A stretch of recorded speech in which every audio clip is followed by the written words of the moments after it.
প্রদীপ ফাউন্ডেশনের পক্ষ থেকে ইউনো মহোদয়ের কাছে একটা আবেদন। জি, সরকারি যে 2007 সালের 6,000 টাকা, হ্যাঁ এটা এই যে আইনটা সরাইলে উপজেলায় কমপক্ষে বাস্তবায়ন করতে পারেন, এর জন্য আপনার কাছে আমি আপনাদের সাথে কথা বলবো। আর আমরা এবারে এই শনিবারে আমাদের এখানে একটা কোরআনের একটা প্রতিযোগিতার আয়োজন করতেছি আমাদের উপজেলা প্রশাসনের উদ্যোগে। সম্মানিত আলেমুল আমাদের অনেকেই থাকবেন, সবাইকে মোটামুটি দাওয়াত দেওয়া হবে। তো পুরাটা কন্ট্যাক্ট করতেছে আমার মডেল মসজিদের ইমাম বাকিজিল্লাহ, সেই কন্ট্যাক্ট করতেছে, তার ইয়ার নির্দেশনায় সবকিছু হচ্ছে। ইনশাআল্লাহ শনিবারে হয়তো অনেকের সাথে দেখা হবে। আমি আর কথা দীর্ঘায়িত করবো না।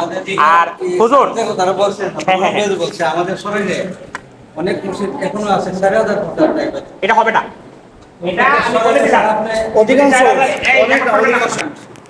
যদি এই ধরনের কোনো জিনিস হয় আমার নজরে নাই, জি 7 সালের 25 সাল 13,000 আমরা লিস্ট করে স্যারকে জানাবো। আমাকে দেখান তো আমি তারা ধরতে পারি। জি এই মসজিদের টাইস মাইক এই সুন্দর সুন্দর তারা মসজিদ ইমাম সাহেব বেতন 4,000 অনেক অভিযোগ করতেছেন এটা হবে না। আমরা ইউন মহোদয়ের আরেকটি দৃষ্টি আকর্ষণ করছি। একই সাথে মসজিদে আগুন লাগছে, হসপিটালে আগুন লাগছে, তাহলে কোথায় আপনাকে দিবেন আগে বলেন? আগে হসপিটালে। জি, তো কোথায় নেই। আমরা ইউন মহোদয়ের দীর্ঘায়ু কামনা করছি, পাশাপাশি চলে গেছে, ধন্যবাদ। আমরা আসলে যারা দায়িত্বশীল এখানে আমাদের জেলা কমিটির নেতৃবৃন্দ আছেন, আমাদের অনুষ্ঠানে আগত প্রধান মেহমান আমাদের অত্র থানার অফিসার ইনচার্জ, অত্যন্ত স্মার্ট একজন মানুষ, জীবন যেখানে যার যেমন, তিনি হয়ে ওঠেন ঠিক তেমন। আমরা এখানে একটু আগে শুনছিলাম যে মামুনুল হক সাহেবের বক্তব্য আর প্রত্যন্ত অঞ্চলের বক্তব্য সমান হবে না, স্থান কাল পাত্রভেদে কথা বলতে হবে। আমাদের স্যার ওই দিন আমরা স্যারকে যখন দাওয়াত দিতে গিয়েছিলাম প্রশ্ন করা হয়েছিল স্মার্ট কাকে বলে, স্মার্ট ব্যক্তিকে। তো এক কথা, স্মার্ট ব্যক্তি তো সেই জীবন যেখানে যার যেমন, তিনি হয়ে ওঠেন সেখানে ঠিক তেমন। আমরা সেই স্মার্ট ব্যক্তির বক্তব্য শোনার জন্য স্যার বলছিলেন যে আজকে বয়ান করবে, কিছু বক্তব্য প্রদান করবে, বক্তব্যের আরবি হচ্ছে বয়ান করা। আমরা সেই বয়ান শোনার জন্যে আমাদের সম্মানিত অফিসারকে, আমাদের সম্মানিত থানার ওসি ভারপ্রাপ্ত কর্মকর্তাকে বিনীত আরজ পেশ করছি।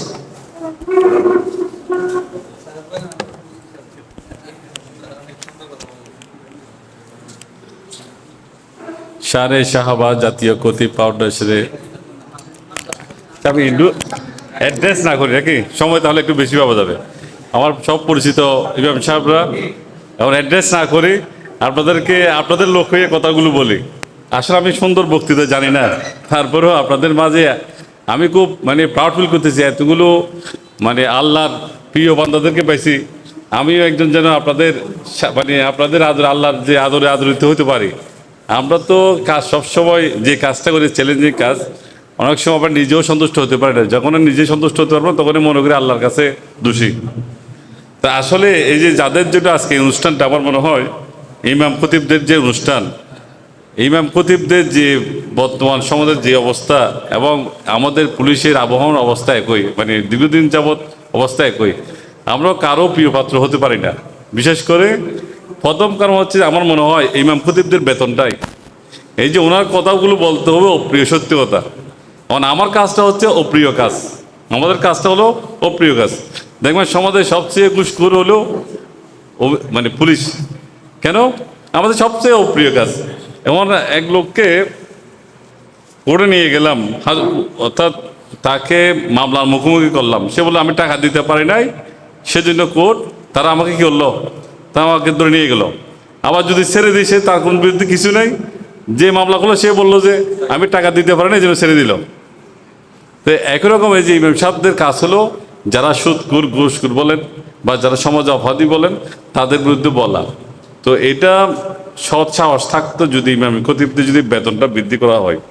তা আমাদের আসলে ইমাম সাহেব খতিবদের সবচেয়ে কাজটা হলো তাদের চাকরিটা স্থায়ী করা এবং টাকাটা যদি ওই যে বেতনটা যদি জীবিকাটা যদি বৃদ্ধি করা হয়, একটা বেশি না হোক, একটা যদি মান পর্যায়ে যদি করা হয়, আমার মনে হয় আমার ইমাম খতিব সাহেবরা যেটা সবচেয়ে ভোগে থাকেন, এটা যদি কোনো জায়গায় সুযোগ থাকে, আমার যদি সুযোগ থাকে, আমার উদ্যোতন অফিসে যদি সুযোগ থাকে, আমি কিন্তু যেখানে বলার এখানে বলতে থাকবো। আপনারা যদি সুযোগ থাকে, আপনার মনে হয় এই যে এখন সুযোগ আছে, এটা রাষ্ট্র থেকে চাইতে পারেন, রাষ্ট্র থেকে চাইতে পারেন। ইমাম খতিব, ইমাম ওই যে আমার এত সুন্দর বক্তব্য দেয়, এই যে এত সুন্দর পুলিশের সাথে যে ইমাম খতিবের যে একটা সম্পর্ক দরকার, আমি মনে করতাম যে অনেক মানে টোটালি কেউ জানে না। আসলে আমি বারবার যেখানে যাইতে আমার মনের কথা আমার ভাই বললো, যিনি আমার পূর্ববর্তী বক্তা, আসলে ইমাম খতিব যিনি যখনই আসবেন তখনই আমাদেরকে আসলে নক করবেন। নক করলে আপনার সাথে আমার একটা সুসম্পর্ক থাকবে। তাহলে আপনার কি কি সুবিধা অসুবিধা আপনি আমাকে, অর্থাৎ অফিসের ইনচার্জ চেয়ারটাকে আপনি সহজে বলতে পারবেন। খাফা কিছু নেই, এখানে হচ্ছে আপনাদের ভাই। আমি এই জায়গায় হয়তো অফিসের ইনচার্জ, অন্য জায়গায় সেরকম আরেকটা ইমাম খতিবের ভাই, চাচতো ভাই, হয়তো আপন ভাই অথবা খালাতো ভাই। তো এখানেও আপনার একটা ভাই বসে থাকে, আমরা কেউ মঙ্গল গ্রহের লোক না। আপনারা প্রথমে যে আমার প্রথম অনুরোধ থাকবে, যে যোগদান করেন না কেন, ইমাম খতিব সাহেবরা অনুরোধ করি আপনারা আমাদের কাছে আসবেন। তা আসবেন, আপনাদের যে কোনো সুযোগ সুবিধায় হোক, দরকার হোক, যে কোনো অসুবিধায় অন্তপক্ষে আমাকে পাবেন। এই মেসেজটা আপনারা রিসিভ করবেন যারা আছেন, আর যারা নেই তাদেরকে বলবেন আমাদের সকল অফিসার ইনচার্জের কাছে আমাদের যে কোনো সুযোগ সুবিধা বেলা হোক, অসুবিধা বেলা হোক, আমরা কাছে পাবো। নির্ভয় আপনি আসবেন, আপনার সুযোগের কথা বলবেন, এর মধ্যে আপনার আমার সীমাবদ্ধ থাকবে, এগুলো যখন আলোচনা করবেন উঠে যাবেন। আমি একটা বলি যে আমাদের বড় হুজুরকে বলি, উনি আমাকে 3 দিন আগে ফোন দিয়েছেন, অমুক জায়গায় স্যার পুলিশ পাঠান। তাহলে ওইটা সীমাবদ্ধতা হচ্ছে আমি পাঠাইছি, কিন্তু ওনার মনে হয়েছে আমি পাঠাইনি, ওনাকে কল দিচ্ছে। এবং পুলিশ গেছে, তারা 5 জন গিয়ে দেখলো।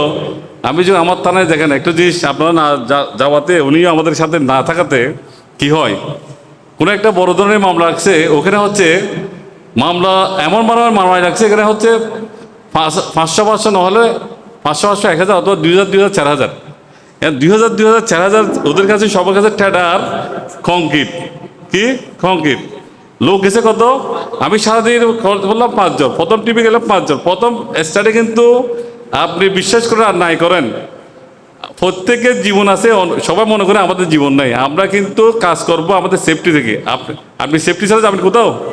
কেউ যদি বিদেশে ভ্রমণ করে থাকেন দেখবেন, বা বিদেশের সিনেমা যদি দেখেন, যদি এখানে 100 জন লোক লাগে, উনি 100 জন পুলিশ অবশ্যই না যাওয়া পর্যন্ত পুলিশ অ্যাকশন নেবে না। পুলিশ 5000 লোক দেখলেও 5 জন পুলিশ যাবে না। আমরাও বলে রাখি, 5 জন পুলিশ তুমি গিয়ে মেরে খাওয়ার দরকার নাই, তুমি আগে ওয়েট করো, আরও তুমি এখান থেকে জানাও কি অবস্থা, আমি যোগাযোগ করতেছি। এর মধ্যে হুজুর ফোন দেয়, সাংবাদিক ফোন দেয়, আমাকে ব্যস্ত রাখে, আমি মাঝে মাঝে ধমক দিই, হুজুর রাগ করে বা সাংবাদিক রাগ করে। ভাই আমার ওই সময় যদি আমি আমার অফিসে যদি কন্ট্যাক্ট করতে না পারি, অফিসার কি বলবেন, ওকে আমি নির্দেশনা দিতে পারবো না। আমি একটু এভাবে আসি, নির্দেশনা দিতে পারবেন না, ও আমার নির্দেশনা না পেলে সে ভালো কাজ করতে পারবে না। তো আমি অন্যদেরকে একটু অফ করার চেষ্টা করি, কিন্তু অনেকে মাইন্ড করে। আমার কথা হলো মাইন্ড করবেন না। আমরা যখন গন্ডগোল লাগে, নলেজটা আপনি মেসেজ করতে পারেন, লিখেও দিতে পারেন, অথবা ভয়েস মেসেজ পাঠাতে পারেন, আমাদের কাজ করতে দিতে হবে। 5 জন লোক গিয়ে 5000 লোকের মধ্যে গেলে 5 জনকে পাওয়া যাবে? পাওয়া যাবে না। এরপর আমি আরও 10 জন পাঠাইলাম, আমার আছে সামর্থ্য আছে সর্বোচ্চ 15 জন পাঠানো, আমি সব গেলে আমি সব 15 জন গিয়ে দেখলাম এমন চিপে চাপে মেরা হচ্ছে, আমারও পাওয়া যাবে না এখানে। আমি পুলিশের থেকে পুলিশ পাঠালাম, পুলিশের তো দূরে আছে, 1-2 ঘন্টা লাগে। পুলিশের থেকে 20 জন আসলো, 20 জন আসার পরে এমন তুমুল যুদ্ধ লাগলো, ও 20 জনে আবার টোটাল গণলাম আমি 37 জন। কয়জন গণলাম? 37 জন। এই 37 জনের মধ্যে দেখলাম যে আমরা যখন গেলাম ওখানে আমিও নিজেও একটা ডিল গেলাম, আমার একটা গুলি লাগলো, আমার এক কনস্টেবল যে পিছনে বসে আছে, ও এক চোখ কিন্তু গুলি খাওয়া, আর একটা গুলি লাগলো তার বুকে। আমি এসপি স্যার বললাম, স্যার এখানে হয় গুলি করতে হবে, না হলে আমাদের পিছিয়ে যেতে হবে। বলছে তোমাদের গুলি করার দরকার না, পিছিয়ে যাও। আমি যদি পারি র্যাব পাঠাবো, সেনাবাহিনী পাঠাবো। সেনাবাহিনী খবর দিলাম 3টায়, কটায় খবর দিলাম 12টা 19 মিনিটে মনে হয়, 3টার দিকেও পাই নাই। এরপর যখন একটু থামলো, আমরা 37 জন মেয়ে মুভ করলাম। তা আপনি যদি 12টার দিকে আমাকে মুভ করতে চান, আমি পারবো? আমি আগে তো আমার জীবন নাকি, আমি এই চাকরিটা কারণে আমি নিজে সুস্থ থাকার জন্য। আমরা কেউ আহত হয়ে কোনো চাকরি করবো না। আপনি করবেন? ইমেল সাহেব কেউ করবেন? যেখানে ম্যারের বই আছে, এখানে সুৎখোর বিরুদ্ধে বলবেন? বলা উচিত না, আগে নিজের জীবন। এটা আমাদের হাদিসও আছে, হুজুরা ভালো বলতে পারবেন। যেখানে আমি হাতে বলতে পারবো হাতে বলবো, না বলতে পারলে মুখে বলবো, না হলে চুপ করে মনে ঘৃণা করতে হবে। তা আমাদের এরকম ওয়াইট করতে হয়। তাই এটা বললাম কেন, আমাদের পুলিশের সাথে যদি আপনি সম্পর্ক রাখেন, আপনার আমাদের পুলিশের সীমাবদ্ধগুলো আপনি বুঝতে পারবেন, আপনাদের সীমাবদ্ধগুলো আপনাদের সাথে কানেক্ট হবে। এটা বললাম হুজুরকে দিয়ে বললাম কেন, এটা আপনাদের জন্য বললাম। আসলে আমার এই ভাই যিনি বললেন, আপনি যখনই নিয়োগ পাবেন বা নিয়োগ না পান, এরকম কোনো সামাজিক অনুষ্ঠানে আমাদেরকেও দাওয়াত দিবেন, আপনারা আমাদের সাথে আসবেন। আসলে সব কাজ কি পুলিশের? সব কাজ পুলিশের না, আপনাদের সামাজিক অংশ হিসেবে আপনাদের দায়িত্ব আছে। এখানে দেখেন, আপনারা প্রত্যেকে কোনো একটা পরিবারের, কোনো একটা সমাজের অংশ। এখানে যারা মাদক ব্যবসায়ী বলে, আমি যদি কোনো আইন শৃঙ্খলা মিটিংয়ে যাই, সবাই সুন্দর করে বলেন, ভাই আমাদের এখানে মাদক বেড়ে গেছে, মাদক বেড়ে গেছে। হ্যাঁ, আমরাও মানি মাদকটা। আমরা দেন, আমাকে দেন। হ্যাঁ, আধা ঘন্টা পর আসতেছি। হ্যাঁ, ওয়েট করেন, আধা ঘন্টা পর আসতেছি।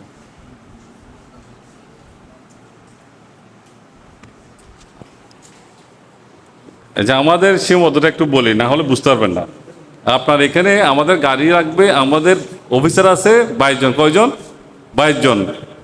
গাড়ি আছে কয়টা? দুইটা। একটা আমি মুভ করি, আর একটা হচ্ছে সারা রাত্রে একটা মুভ করতে পারে, বা দিনে রাত্রে একটা মুভ করে। আর অফিসার আর কয়টা গাড়ি দরকার? 20টা গাড়ি দরকার আছে। আপনার তা নাই? আপনার সব মনে করেন, আপনার এই যে রাস্তার দিকে ওরাইল একটা পরে ডাকাতি হইল। আমি একদম ভালো জানে অফিসার পাঠালাম, সে যে ডাকাতি হইল, ডাকাতির যার বাড়িতে ডাকাতি হয় তার ঘরে কিছু থাকে? কিচ্ছু থাকে না। বা কেউ আগুন লাগাই দিল, কেউ বাড়িতে আগুন লাগাই দেওয়া কিছু থাকে? সাইতারা কিছু থাকে না।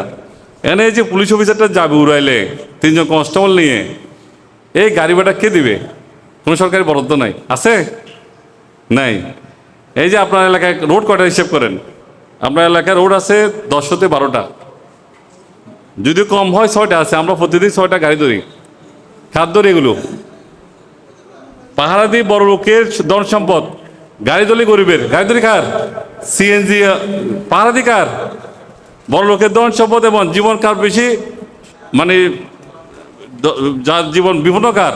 যার টাকা আছে তারাই তো, যে ধনী লোক, যে মানি লোক, তারাই তো জীবন বিপন্ন বেশি। কিন্তু গাড়ি ধরি কাজ জানেন? খুব গরিব সিএনজিওয়ালার। ডেলি প্রতিদিন আমরা 6টা গাড়ি ধরি, কোনো টাকাবিহীন, শুধু সিএনজি ভাড়াটা দিই। এই সিএনজি ভাড়া কেউ দেয় না। এটা এই এলাকা, এখানকার আমাদের যে পুলিশ সুপার মহোদয় আছে, ওনার দেওয়ার কোনো ক্ষমতা নাই। কেন ক্ষমতা নাই? আমরা ঠিকমতো ট্যাক্স পরিশোধ করি না, বা ট্যাক্স পরিশোধ করলে ওই টাকাটা বিদেশে চলে যায়। বুঝতে পারছেন? আমাদের গাড়ি দরকার কয়টা? 20টা। তখন তোমাকে 6টা দিয়ে আমরা চালানোর চেষ্টা করি। এই 6টা কার কাছ থেকে নিই? সাধারণ পাবলিক থেকে নিই। এই সাধারণ পাবলিক থেকে 6টা নেওয়ার পরে ওরা গাড়ি আনা দেয়, তেল তো দেয় না। তেল কে দেয়? তেল ওসি দেয়। ওসির তো বেতন নির্দিষ্ট, ওসি এক্সট্রা টাকা আছে। তখন ওই যে অফিসাররা যে আছে, এগুলো কি করতে হয়? ওগুলো কালেক্ট করতে হয়। এবং কালেক্ট করার জন্য এই যে আমাদের যেরকম সীমাবদ্ধ, একই রকম আপনাদের বেতনটা হওয়ার দরকার ছিল সর্বোচ্চ 50,000 টাকা, মিনিমাম 50,000 টাকা। আমাদের বেতন মিনিমাম 50,000 টাকার কথা দরকার ছিল আপনাদের বেতন, ইমামদের সাহেবদের বেতন। কারণ আমি 24 আওয়ার চাকরি করে আমার বেতন দেখেন, এই উপজেলার মধ্যে 19টা মনে হয়, 19টা সরকারি 5 কাজ কর্মকর্তা আছে। সবচেয়ে বেতন কম আমার। সবচেয়ে বেতন কার? ওসি সাহেবের বেতন কম। সবচেয়ে চাকরি করবে সে যে হুজুর বললো, আসলে আমাদের কখন কম আমি নিজেও জানি না। আমার বউ নাই, আমার পোলা নাই। আজকে আমার বউর সাথে 3 দিন মনে কথা বলি নাই। ও ফোন দেয়, ওর ফোনটা সবচেয়ে অবহেলিত ফোন। ও কল দিলে এটা ওয়েট করে রাখে, অন্যটা ধরি সরাসরি।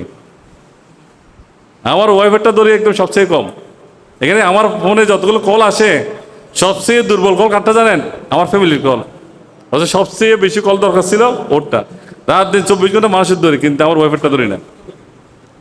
সে আমার বেলা না, এটা যত পুলিশ অফিসে আছে সবার বেলায়। তা আমাদের এই সীমাবদ্ধতাগুলো আছে। এছাড়াও তদন্তের ব্যাপারে সীমাবদ্ধতা আছে। যে শাহবাজপুরের মামলার কথা বললেন, শাহবাজপুরের মামলাটা আমরা একা তদন্ত করবো না। তদন্ত কিন্তু সহায়ক জিনিস হচ্ছে ওই মামলা সবচেয়ে বড় দুর্বলতা, যেটা বলা উচিত না, তারপর বলি। আগে প্রথমে বলি, এই মামলা কিন্তু আমার কাছে নেই এখন। এই মামলা কিন্তু পুলিশ ব্যুরো অফ ইনভেস্টিগেশন আমাদের এই দেশের সবচেয়ে বড় এখন বড় তদন্তের ব্যাপারে সবচেয়ে আধুনিক ইউনিট হচ্ছে কি পিবিআই। আধুনিক মনে করেন সারা সকালে করলাম পূজা কমিটির সাথে ডিউটি, পূজা কমিটির বিষয় নিয়ে ডিএজি মহোদয়ের সাথে মিটিং, এরপরে এখন পূজা দেখতে যাব ওনার নিরাপত্তা আছে কিনা, রাত্রে আছে বড় একটা অফিসারের স্কট, হাবি জাবি কাজ, সকল কাজ, মানুষের জন্ম থেকে মৃত্যু পর্যন্ত সব কাজ আছে। আমাদের মানে একাধারে কাজ করার কোনো সুযোগ নাই, তারা ওসি বা যারা ওসির আন্ডার আছে তাদের কারণ নাই। কিন্তু আমাদের বর্তমানে আধুনিক রাষ্ট্রের সাথে সম্পর্কিত করে ওদের সাথে আদলে করা হয়েছে আমাদের পিবিআইকে। তো পিবিআই করছে, আমরা রেসপন্স পিবিআই বর্তমানে মামলাটি আছে, মামলাটির তদন্তাধীন আছে, তদন্তে যা আসে ওনারা চেষ্টা করতেছেন। এরপরে আমরা এটার মধ্যে সে তদন্ত করবো, যেহেতু আমরা থানা আছি। যে এটার ফলত দুর্বলতা কী ছিল জানেন, এটা যে মামলাটা যদি কোথাও আপনারা দেখবেন কোথাও যদি কোনো স্বাভাবিক মৃত্যু না হয়, অস্বাভাবিক মৃত্যু হলে সবাই কিন্তু পুলিশ না যাওয়া পর্যন্ত ধরেন না, কেউ ধরেন না। কারণ আছে, কারণ জীবনের সম্পদের মালিক কে? রাষ্ট্র। কে? উপরে আল্লাহ, নিচে কে? রাষ্ট্র। মানুষ যে স্বাভাবিক থাকে, আমি যে এখন থাকি আমার স্ত্রীর বা আমার মা বাবার, কিন্তু আমি মারা গেলে কাজ জানেন, অস্বাভাবিক মারা গেলে রাষ্ট্রের। কিন্তু ওই বাচ্চাটা যখন মারা গেছিলো ওটা যদি রেখে দিত আমরা এখানে অনেক কিছু আলামত পেয়ে যেতাম। কিন্তু এটা নিয়ে এসে আমাদের খবর দিচ্ছে, আমরা কিন্তু আমি তখন জেগেছিলাম, ওই যে বললেন না ঘুমাই না রাত্রে, কিন্তু 6টা পর্যন্ত ঘুমাই না, 5টা পর্যন্ত ঘুমাই কিন্তু শুরু হয় কিন্তু আমাদের কিন্তু ওসি সাহেবদের ঘুম শুরু হয় কিন্তু 6টা থেকে এই 10টা 11টা পর্যন্ত। আপনি অন্তপক্ষে এই সময় কল দেন না, আমরা ওই সময় কেন ওইটা ট্রিপল 9 কল দিয়েছিল, আমাকে কল দিয়েছিল, আমি কিন্তু 6টা দিয়ে খবর দিয়েছি আমাকে, আমি কিন্তু রেডি হয়ে 7টার মধ্যে আমি চলে গেছি ঘটনাস্থলে। কিন্তু বাচ্চাটা দেখে নিচে ওই ঘটনাস্থলে হাজার লোক গেছে। তো এইটা হাজার লোক যখন গেছে আলামতটা সহজে পাওয়া যায় না, পাওয়া যায়। আমরা তো খাওয়াকে ধরবো, মনে করেন আপনি দোষী, মনে করেন আমার সাপ নেই, আপনাকে দেখতেছি আপনি দোষী, আপনাকে আমি মুখে দোষী বললে হবে? আপনি বলবেন আপনি দোষী, আপনি জানেন। আমাদের দেশের আমাদের দেশে মানুষের স্বভাব হচ্ছে মৃত্যু, সে অকৃতজ্ঞ। আল্লাহ যেগুলো খারাপ চিহ্ন দিয়েছে সব আমাদের দেশের মানুষের মধ্যে আছে। আল্লাহ কোরআনে যেগুলো বলছে, আল্লাহ যেমন বলছে আশরাফুল মাখলুকা যেমন। রহমতুল্লাহ, সবাই কেমন আছেন? আসলে খুব রুমের মধ্যে 2জন অপরাধী রাখা, আমার সহকারী কমিশনার ভূমিকে বসে রেখে আমি দ্রুত চলে আসছি। এর আগে আসার ছিল একটা মামলা মোকদ্দমার একটা বিষয়। দেখেন কি বলবো, অপরাধী যখন অপরাধ করে সে শুধু নিজেই অপরাধ করে না, সমাজের অনেকগুলো সিস্টেম নষ্ট করে ফেলে। একটা জাল দলিল দিয়া করে ফেলছে, নামজারি করে ফেলছে, পাশাপাশি আবার রেজিস্ট্রেশন কার্যক্রম করে ফেলছে। তো এটার ওই অনেকগুলো কার্যক্রম ইয়ের মধ্যে আছে, এর মধ্যে আবার সহকারী কমিশনার আবার প্রশিক্ষণে চলে যাবে। তো এই বিষয়গুলো ওইখানে আমি রেখে আসছি। ওকে, তো আমি আন্তরিকভাবে দুঃখ প্রকাশ করতেছি মাঝপথ দিয়ে কথা বলার জন্য। ক্ষমা সুন্দর দৃষ্টিতে সবাই দেখবেন। সম্মানিত ইমামদের উদ্দেশ্যে বলবো, আপনারা জাতির বিবেক, মুসলিম সমাজের বিবেক, আপনারা মসজিদে যা বলবেন সেটা কিন্তু সকলে, মানে আমরা যেভাবে অক্সিজেন প্রতিনিয়ত নেই, আপনাদের কথাগুলোকে কিন্তু আমজনতা এবং সাধারণ মানুষ সেভাবে নেই। আপনাদের এক কথায় সমাজের মধ্যে বড় বড় সমস্যার সমাধান হবে। আবার যদি এটার মিনিংটা বুঝতে উলটপালট হয় বা আপনার বলতে ভুল হয়, এটার জন্য কিন্তু সমাজের সংঘাত তৈরি হয়ে যাবে। আমি বক্তব্য দীর্ঘায়িত করব না, শুধু একটা কথাই বলবো, আসুন পবিত্র কোরআনের সেই কথা, যে আসুন আমরা সেই কথা বলি যা তোমাদের এবং আমাদের মধ্যে এক। আমরা মধ্যম পন্থার দিকে যাব। দেখেন হযরত মুহাম্মদ ইসলাম প্রচার করছে, মক্কাতে তো সারাটা ক্ষণই এই কাফেরদের দ্বারা অত্যাচারিত হয়েছে। মক্কাতে পুরোটা সময় উনি নিপীড়িত নির্যাতিত হয়েছে না? কিন্তু দেখেন মহান রাব্বুল আলামিন মদিনাতে গেছে, ওইখানে তো রাষ্ট্র গড়ে তুলছে। আমরা যে আজকে আধুনিক রাষ্ট্র দেখি, আধুনিক রাষ্ট্রের কাঠামোর তো এই মদিনার সনদ 47টা দ্বারাই তো। এই যে আধুনিক বর্তমান যে আমরা সংবিধান বলি বা বিভিন্ন জিনিস বলি, এগুলো তো ফাউন্ডেশন লিখিত প্রথম ওইটাকে ভিত্তি করে তুলে উঠছে। উনি একজন রাষ্ট্রনায়ক ছিলেন, আল্লাহর নবী হিসাবে পৃথিবীতে পাঠাইছে, কিন্তু সমাজ ব্যবস্থা রাষ্ট্র ঘুরে দেখাই দিয়ে গেছে। আমরা আমাদের ইমামদের একটা বড় দুর্বলতা হলো আমরা তাদেরকে দাবিয়ে রাখি, তাদেরকে আমরা উঠতে দিই না নানান কারণে, সামাজিক বিভিন্ন স্ট্রাকচার ইয়ার মাধ্যমে আমরা দাবিয়ে রাখি। অনেকেই হয়তো জানেন না 2006 সালের কিন্তু একটা নীতিমালা আছে মসজিদ কমিটি এবং নীতিমালার, ওইখানে সর্বনিম্ন 13,000 টাকার একটা বার্ডেন কিন্তু আছে, এর নিচে যাওয়ার সুযোগ নাই।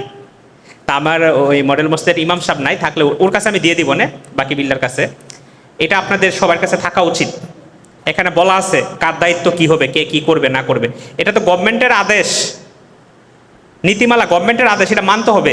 আমার মনে হয় অনেক ইমাম সাহেবের কাছে বিষয়টা নাই, তো আমি সবাইকে বলবো এটা কালেক্ট করে রাখার জন্য। এখানে ইমামদের স্বার্থটা ভালোভাবে দেখা হয়েছে। তো আর যে কোনো বিষয়ে আমার সরাইল উপজেলায় কেউ যদি কোনো অবস্টাকল ফেস করেন, কেউ আপনাকে অন্যায়ভাবে কোনো কিছু করার চেষ্টা করে, তাৎক্ষণিকভাবে আমাদের নজরে আনবেন। আমরা তাদের বিরুদ্ধে সর্বোচ্চ আইনগত ব্যবস্থা গ্রহণ করার জন্য চেষ্টা করব না, ইনশাল্লাহ করব। আর আপনাদেরকে অনুরোধ করব, আপনারা শুরুতেই বলছি, আপনারা সমাজের দর্পণ, মুসলিম সমাজটা কি, মুসলমান কি, সেটা কিন্তু আপনাদের মাধ্যমে প্রচারিত হয়। ওই রাস্তা দিয়ে হাইটা যাচ্ছে একজন লোক, তাকে দিয়ে কিন্তু মুসলমান হিসাবে মুসলমান জাতিটাকে কাউন্ট করা হয় না, কাউন্ট করা হয় কিন্তু ইমাম সাহেবরে দেখে। ইমাম সাহেব যদি কোনো একটা ভুল করে, এটা কিন্তু সবাই গানা বাজনা করে কিন্তু খুব প্রচার হয়।